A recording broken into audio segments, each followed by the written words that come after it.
Who cares how old you are? Show some fucking respect, lady. Anyway, how inspiring Billy Joel is as he sings. That's not her style.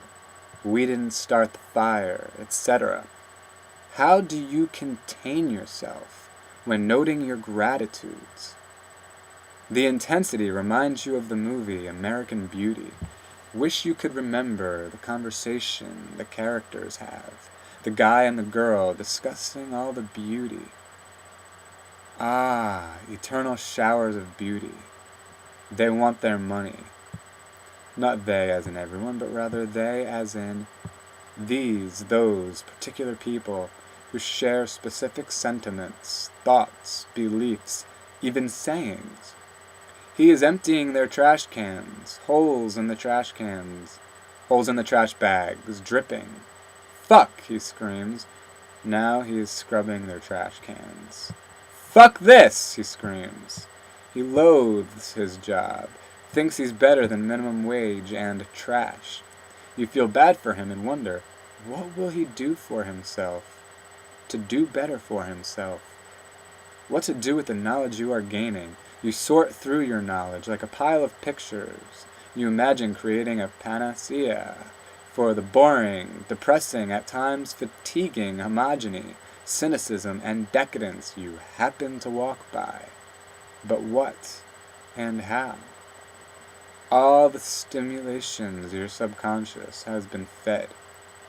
These very specific feelings you flick away. You want more coffee, but you will not have more coffee because you refuse to need coffee. The mind, the dominating thoughts and vibration of the thoughts at different times in your thinking. Do you need motivation? Inspiration? Remember, and you'll tell yourself again, and if not, I'll tell you often, whenever you need inspiration, go to God. God is eternally gushing with love, inspiration, energy, opportunity, etc. You can feel God elevating your spirit, your thoughts. Spiritual experiences such as these seem almost psychedelic. The way without actually having been physically elevated, you have in a sense been physically elevated. As you will notice, the vibrations of your thoughts have heightened. How's that for dabbling in theology? God is infinite, and therefore God's inspiration is infinite. Just say the word God. Just call out to God. Just say God, and feel the feeling, the empowerment, the heightening.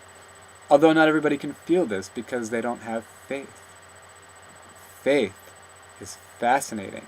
The discovery of it, the creation of it, the development of it, the power of faith, the mystical power of faith. In this very segment of time, the concept of faith, the power of faith, the force of faith, and your faith itself feels so clear, so true, so powerful. It exists. You can see it in a way, the way you can conceptualize anything. And the concept of conceptualizing, of apprehending or holding anything in your mind and developing it.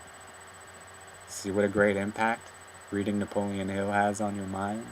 The metaphysical and spiritual dimensions of experience, which some people think are insane. The depreciation of thought as opposed to the optimization of thought seems insane. And as for those people who don't believe in God, perhaps much of that is due to the stigma of the word God. God is often misrepresented by religion, any organized religion. Religious texts, for any purpose other than inspiration, comfort, or similar benevolence, makes no sense. Anytime God is ever referred to as He, God is not a He. God is the mysterious creativity of the universe. God is the unknown. God is the blessing, the gift of free will. And there is all there is to explore within free will. Free will, even today, February 4th, 2011 AD, is this exotic and unexplored and uncharted sweet wilderness. Free will and the usefulness of the imagination and the subconscious and thought and free will of thought and belief. You can touch God. You can be within God When you are within God, God is within you. Sometimes you will not be in God, and that is okay, because perhaps it is about the charge, the fueling, the bathing, whatever you want to call it.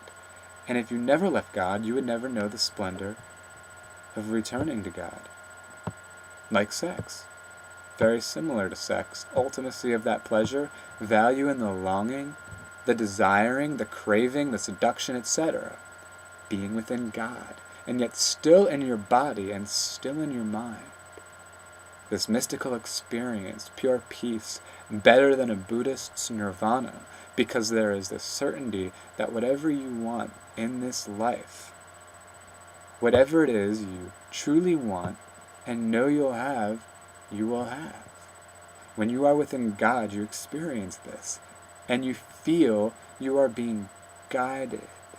And you feel like you're on a raft in a river, and God is slowly blowing its force on your raft in the direction of your prayers.